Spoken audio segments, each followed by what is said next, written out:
नमो बुद्धाय।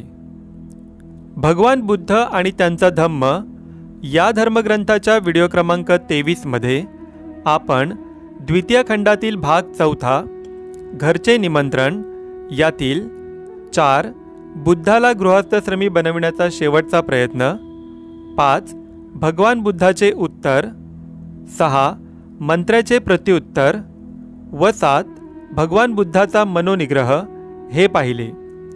आजच्या व्हिडिओ क्रमांक 24 मध्ये आपण द्वितीय खंडातील भाग 5 धम्मदीक्षेच्या मोहिमेस पुन्हा सुरुवात यातील 1 खेडवळ ब्राह्मणांना धम्मदीक्षा, 2 उत्तरावरील ब्राह्मणांना धम्मदीक्षा आणि भाग 6 कनिष्ठ आणि सामान्य जनांची धम्मदीक्षा यातील 1 उपाली नाव्यास धम्मदीक्षा, 2 सुनीत नावाच्या भंग्यास धम्मदीक्षा, 3 सोपाक आणि सुप्पीक या अस्पृश्यांना धम्मदीक्षा, 4 सुमंगल इत्यादी हीन जातीतील लोकांना धम्मदीक्षा व 5 महारोगी सुप्रबुद्धाची धम्मदीक्षा हे पाहणार आहोत। सदर व्हिडिओ अनेक लोकांपर्यंत पोहोचण्यासाठी या व्हिडिओला लाईक व चॅनेलला सबस्क्राईब आत्ताच करा। भाग 5 धम्मदीक्षेच्या मोहिमेस पुन्हा सुरुवात। 1 खेडवळ ब्राह्मणांना धम्मदीक्षा। गृध्रकूट पर्वताच्या पाठीमागे राजगृहाजवळच एक खेडे होते। तेथे सुमारे 70 कुटुंबे होती आणि ती सर्व ब्राह्मणांची होती। या लोकांना आपल्या धम्माची दीक्षा देण्याच्या इच्छेने भगवान बुद्ध तेथे आले आणि एका झाडाखाली बसले। त्यांचे तेजस्वी व्यक्तिमत्व व दिव्य कांती पाहून लोक त्यांच्या भोवती जमले। तेव्हा त्यांनी ब्राह्मणांना विचारले, तुम्ही या पर्वताजवळ किती वर्ष राहत आहात आणि तुम्ही कोणता व्यवसाय करता? यावर त्यांनी उत्तर दिले, आमच्या येथे 30 पिढ्या होऊन गेल्या आहेत आणि गुरेढोरे पाळणे हा आमचा व्यवसाय आहे। त्यांच्या धार्मिक श्रद्धेविषयी विचारता ते म्हणाले, निरनिराळ्या ऋतूनुसार आम्ही सूर्य, चंद्र, पर्जन्य आणि अग्नी यांची पूजा करतो व त्यांना होमहवन करतो। जर एखाद्याला मृत्यू आला तर आम्ही एकत्र येतो आणि ब्रह्मलोकात त्याला जन्म मिळावा आणि अशा प्रकारे जन्म मरण्याच्या फेऱ्यांतून तो मुक्त व्हावा म्हणून प्रार्थना करतो। भगवान बुद्धांनी उत्तर दिले, हा सुरक्षित मार्ग नव्हे, यापासून तुमचा काहीच फायदा होणार नाही। माझ्या मार्गाचे अनुकरण करणे, खरे श्रमण बनणे आणि निर्वाण प्राप्तीसाठी आत्मसंयमाचा अभ्यास करणे हाच खरा मार्ग होय। आणि ते पुढे म्हणाले, जे थोटांडाचा अवलंब करून असत्याला सत्य आणि सत्याला असत्य समजतात त्यांना कधीही सद्गती प्राप्त होत नाही, परंतु सत्याला सत्य म्हणून ओळखणे आणि असत्याला असत्यच मानणे ही खरी सम्यक दृष्टी होय। हिच्यामुळेच तुम्हाला सद्गती लाभेल। जगात मृत्यू सर्वत्र आहे, त्याच्यापासून कोणाचीही सुटका नाही। ज्याला मृत्यू नाही असे काहीही जन्माला येऊ शकत नाही। ही गोष्ट सर्व प्राणीमात्राच्या बाबतीत लक्षात घेणे आणि म्हणून जन्म मृत्यूच्या बंधनातून सुटण्याची इच्छा करणे म्हणजेच खरी धर्मसाधना होय। हे शब्द ऐकल्याबरोबर त्या 70 ब्राह्मणांनी श्रमण होण्याची इच्छा प्रकट केली आणि भगवान बुद्धांनी त्यांना अनुमती दिल्यावर त्यांचे मुंडन करण्यात आले आणि ते खरे श्रमण दिसू लागले। नंतर ते सर्व विहाराकडे जाण्यासाठी निघाले। वाटेत त्यांना आपल्या बायका मुलांविषयीचे विचार सतावू लागले, परंतु त्याचवेळी जोराची पर्जन्यवृष्टी झाल्यामुळे ते पुढे जाऊ शकले नाहीत। रस्त्याच्या बाजूला सुमारे 10 घरे होती, त्यात त्यांनी आसरा घेण्याचा प्रयत्न केला, परंतु एका घरात प्रवेश करताच छपरातून पाऊस गळत आहे आणि पावसापासून रक्षण करणे शक्य नाही असे त्यांना दिसून आले। तेव्हा भगवान बुद्ध म्हणाले, ज्याप्रमाणे घराचे छप्पर शाबूत नसले म्हणजे पावसाचे पाणी आत येते व घर गळू लागते, त्याप्रमाणे ज्यावेळी आपल्या विचारावर आपले काळजीपूर्वक नियंत्रण नसते त्यावेळी वासना आपल्या सर्व चांगल्या संकल्पना पोखरून काढतात, परंतु ज्यावेळी छप्पर मजबूत असते त्यावेळी त्यातून पाणी गळत नाही। त्याप्रमाणे आपल्या चित्तवृत्तीवर नियंत्रण ठेवले आणि विचारपूर्वक वर्तन केले तर असल्या वासना निर्माण होत नाहीत किंवा आपल्याला विचलित करू शकत नाहीत। हे ऐकून त्या 70 ब्राह्मणांना आपल्या वासना दोषास्पद आहेत याबद्दल जरी खात्री झाली तरी ते संपूर्ण संशयमुक्त झाले नव्हते. तरीसुद्धा ते पुढे जाऊ लागले. पुढे जात असताना एक सुगंधित वेष्टन जमिनीवर पडलेले त्यांनी पाहिले आणि भगवान बुद्धांनी त्याकडे त्यांचे लक्ष वेधण्याची संधी घेतली. जरा पुढे गेल्यानंतर जवळच पकमाशाचे आतडे पडलेले आढळले. त्याच्या दुर्गंधीकडे त्यांनी त्यांचे लक्ष वेधले आणि ते म्हणाले, जो शूद्र आणि नीच स्वभावाच्या माणसाची संगत करतो त्याची स्थिती दुर्गंधीयुक्त पदार्थ हातात धरणाऱ्या व त्यामुळे स्वतः दुर्गंधित होणाऱ्या माणसासारखे होते. तो अधिकाधिक वाईट बनत जातो आणि कोणतेही कारण नसताना दुष्टपणात तरबेज होतो.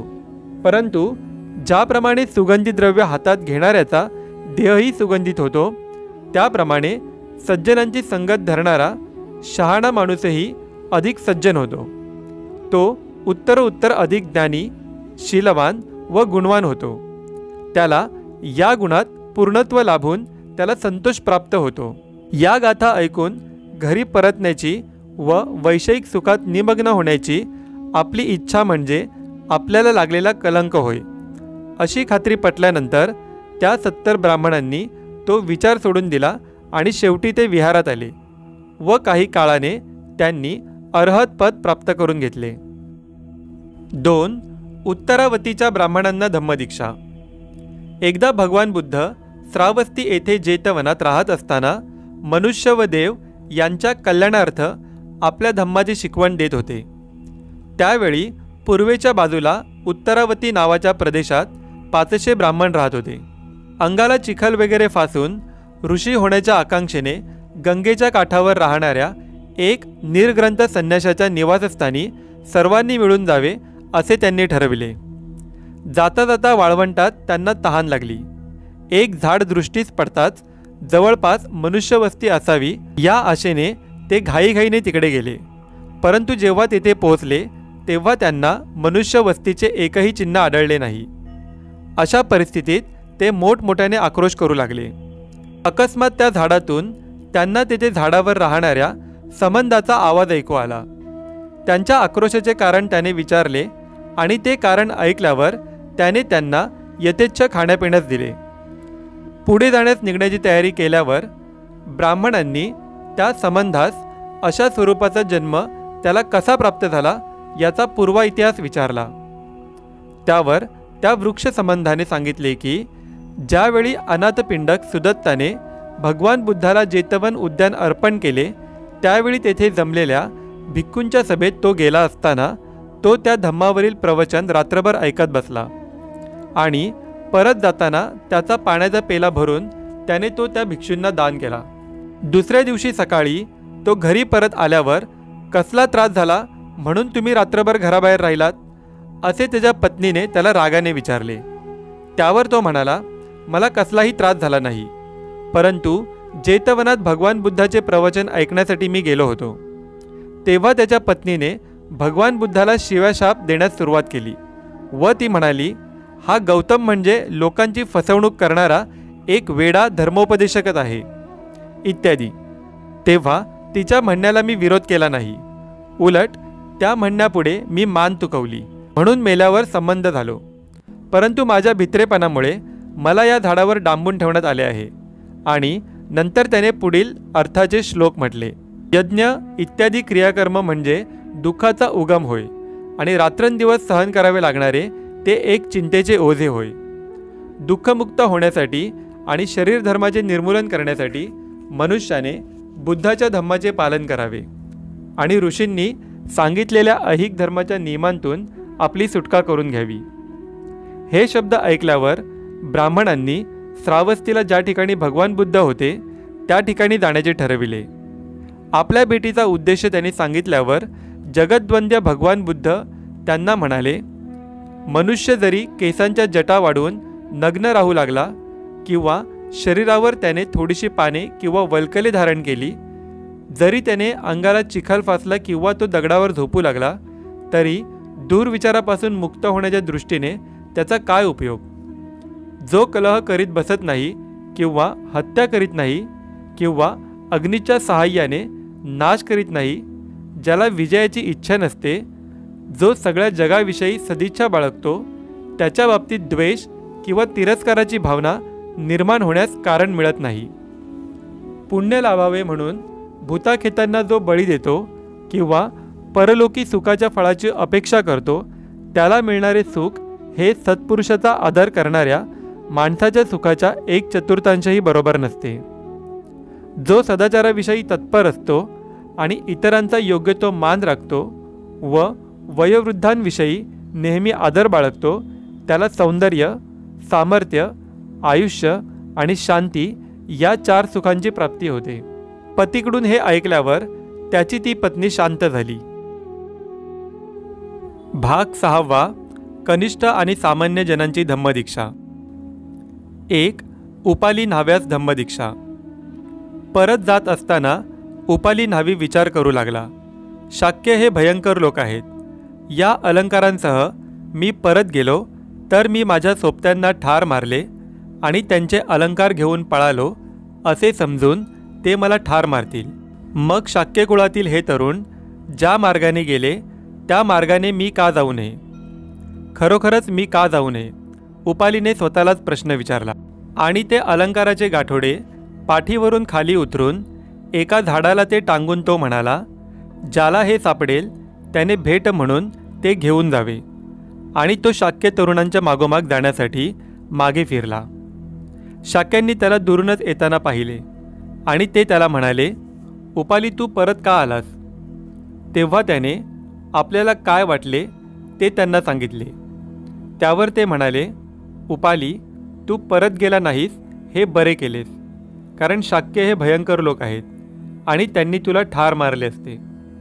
आणि जेथे भगवान बुद्ध होते तेथे ते उपाली न्हाव्याला बरोबर घेऊन गेले. तेथे पोहोचल्यावर त्यांनी भगवंतांना वंदन केले आणि ते एका बाजूला बसले. याप्रमाणे बसल्यावर ते तथागतास म्हणाले, भगवंत आम्ही शाक्य गर्विष्ठ आहोत आणि हा उपाली न्हावी बऱ्याच दिवसांपासून आमची सेवा करीत आहे. भगवंतांनी आमच्या अगोदर त्याला आपल्या भिक्खू संघात घ्यावे, म्हणजे त्याला आम्ही योग्य तो आदर आणि मान देऊ आणि आमच्यातील ज्येष्ठ म्हणून आम्ही त्याला हात जोडून वंदन करू, म्हणजे अशा रीतीने आमच्यातील शाक्यत्वाचा गर्व नष्ट होईल. तेव्हा तथागताने प्रथम उपाली न्हाव्याला प्रवज्जा देऊन भिक्खू संघात सामील करून घेतले आणि त्यानंतर त्या शाक्य कुळातील तरुणांना भिक्खू संघाची दीक्षा दिली. 2. सुनीत नावाच्या भंग्यास धम्मदीक्षा. राजगृहात सुनीत नावाचा एक भंगी राहत होता. लोकांनी रस्त्यावर टाकलेला केर कचरा व घाण काढणारा, रस्त्यावरील झाडूवाला म्हणून काम करून तो आपला उदरनिर्वाह करीत असे. हलका आणि पिढीजात असा त्याचा धंदा होता. एके दिवशी पहाटे भगवंत उठले. त्यांनी चिवर धारण केले व बऱ्याचशा भिक्खूंसह भिक्षा मागण्यासाठी ते राजगृहात गेले. यावेळी सुनीत रस्ता झाडीत कचऱ्याचे व घाणीचे ढीग गोळा करीत होता व ते टोपलीत भरून हातगाडीवर ओढीत नेत होता. आणि ज्यावेळी त्याने भगवंतांना आणि त्यांच्या मागून चालणाऱ्या भिक्खूगणांना येताना पाहिले, त्यावेळी त्याचे अंतकरण आनंदाने भरून गेले, परंतु त्याला त्यांची भीतीही वाटली. लपून राहण्यास रस्त्यावर जागा न मिळाल्यामुळे त्याने आपल्या गाडीचे जोखड भिंतीच्या एका वाकणावर ठेवले व तो भिंतीला चिकटून उभा राहिला आणि हात जोडून त्याने भगवंतांना नमस्कार केला. त्याच्याजवळ आल्यावर भगवंत आपल्या दिव्य मधुरवाणीने त्याला म्हणाले, सुनीत, असल्या दारिद्र्य जिण्याचा तुला काय उपयोग आहे? गृहत्याग करून तू माझ्या संघात येतोस का? आणि अमृत वर्षाचा आनंद अनुभवित सुनीत म्हणाला, या जीवनात भगवंतासारखे थोर पुरुषही जर या संघात आहेत तर मी का जाऊ नये? भगवंतांनी मला कृपा करून संघात सामील करून घ्यावे. तेव्हा भगवंत म्हणाले, भिक्खू वे. आणि त्या शब्दोच्चाराबरोबर सुनीतला प्रवज्जा आणि उपसंपदा मिळाली आणि त्याला चिवर आणि भिक्षापात्र देण्यात आले.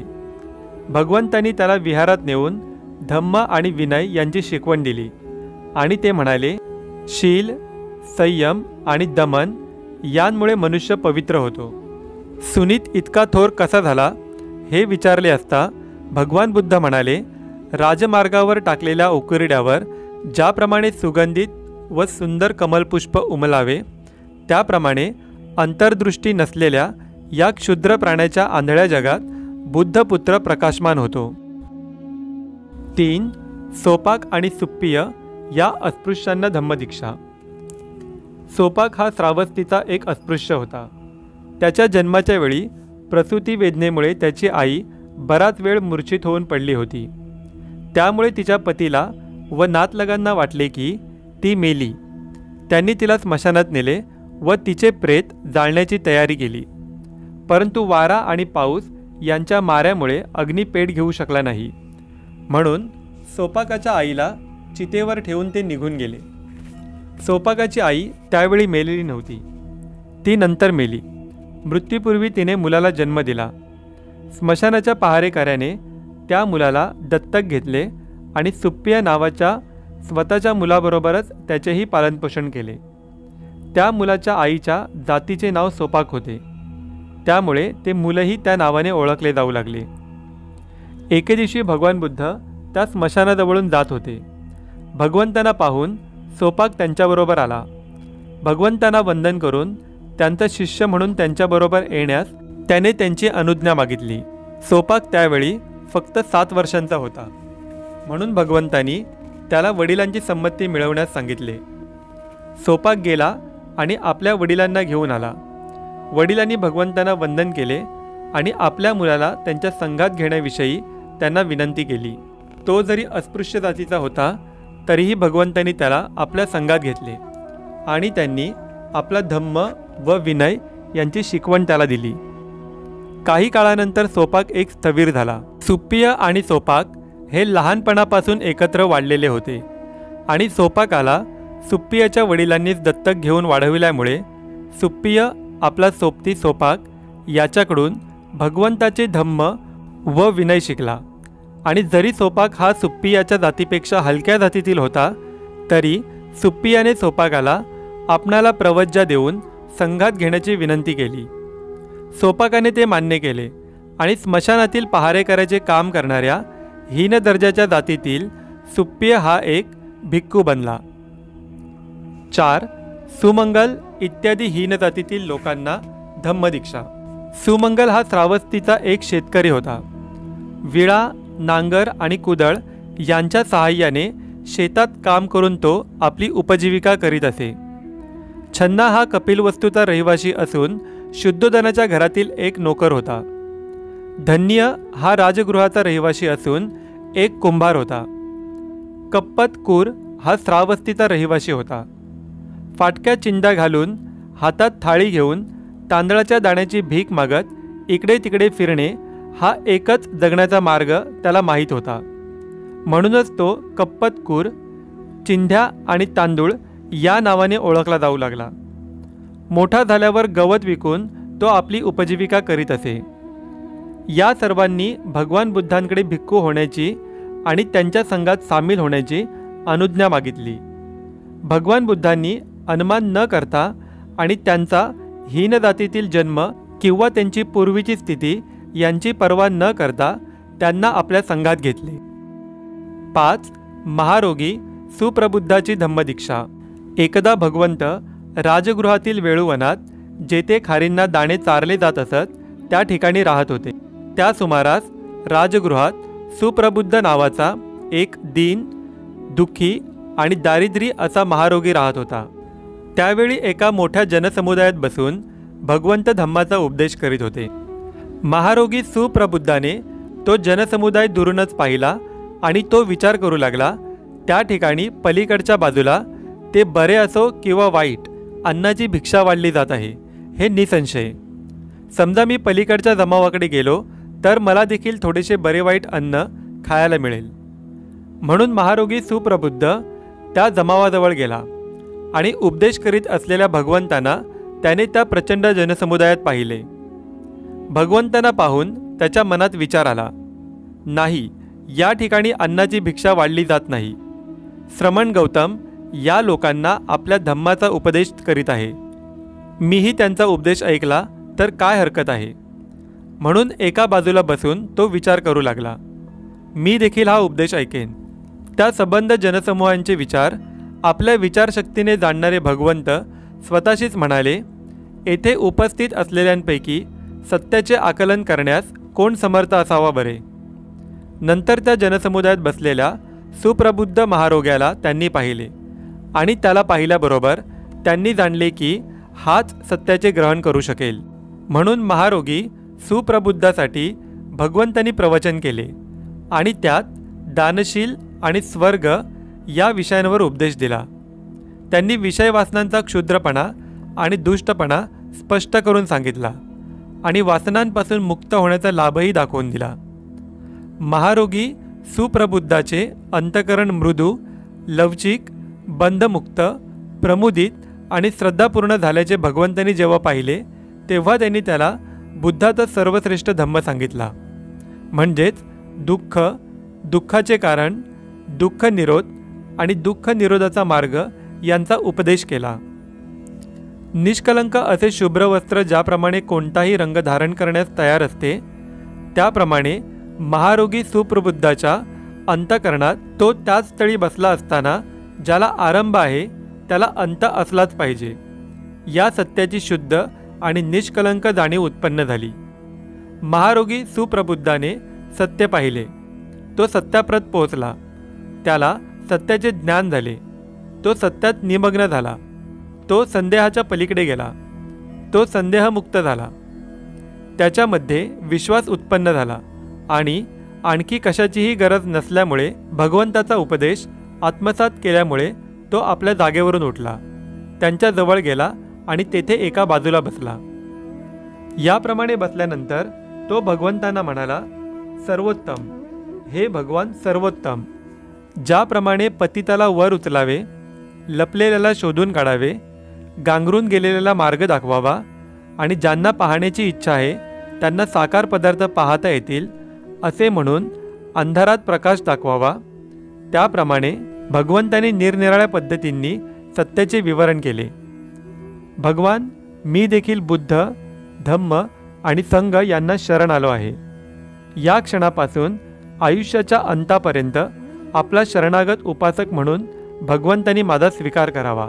नंतर भगवंतांच्या पवित्र वाणीने चैतन्ययुक्त सिद्ध आणि जागृत झालेल्या व समाधान पावलेल्या महारोगी सुप्रबुद्धाने भगवंताच्या उपदेशाचे स्तुतीपूर्वक स्वागत करून त्यांचे आभार मानले आणि आपल्या जागेवरून उठून भगवंतांना वंदन करून तो तेथून निघून गेला. दुर्दैवाची गोष्ट अशी की पुढे एका खोंडाने महारोगी सुप्रबुद्धाला खाली पाडले आणि शिंगांनी भोसकून ठार केले. तर मित्रहो, द्वितीय खंडातील भाग 5वा धम्मदीक्षेच्या मोहिमेस पुन्हा सुरुवात यातील 1. खेडवळ ब्राह्मणांना धम्मदीक्षा व 2. उत्तरावतीच्या ब्राह्मणांना धम्मदीक्षा आणि भाग 6वा कनिष्ठ आणि सामान्य जनांची धम्मदीक्षा यातील 1. उपाली न्हाव्यास धम्मदीक्षा, 2. सुनीत नावाच्या भंग्यास धम्मदीक्षा, 3. सोपाक आणि सुप्पिय या अस्पृश्यांना धम्मदीक्षा, 4. सुमंगल इत्यादी हीन जातीतील लोकांना धम्मदीक्षा व 5. महारोगी सुप्रबुद्धाची धम्मदीक्षा हे आपण या व्हिडिओमध्ये पाहिले. येणाऱ्या पुढील व्हिडिओ क्रमांक 25मध्ये आपण द्वितीय खंडातील भाग 7वा स्त्रियांची धम्मदीक्षा यातील पोटभाग 1 महाप्रजापती गौतमी, यशोधरा आणि तिच्या मैत्रिणी यांना धम्मदीक्षा व 2 चांडालिका प्रकृतीची धम्मदीक्षा हे पाहणार आहोत. तर भेटूया पुढच्या व्हिडिओ क्रमांक 25मध्ये. तोपर्यंत सर्वांना मनपूर्वक नमस्कार.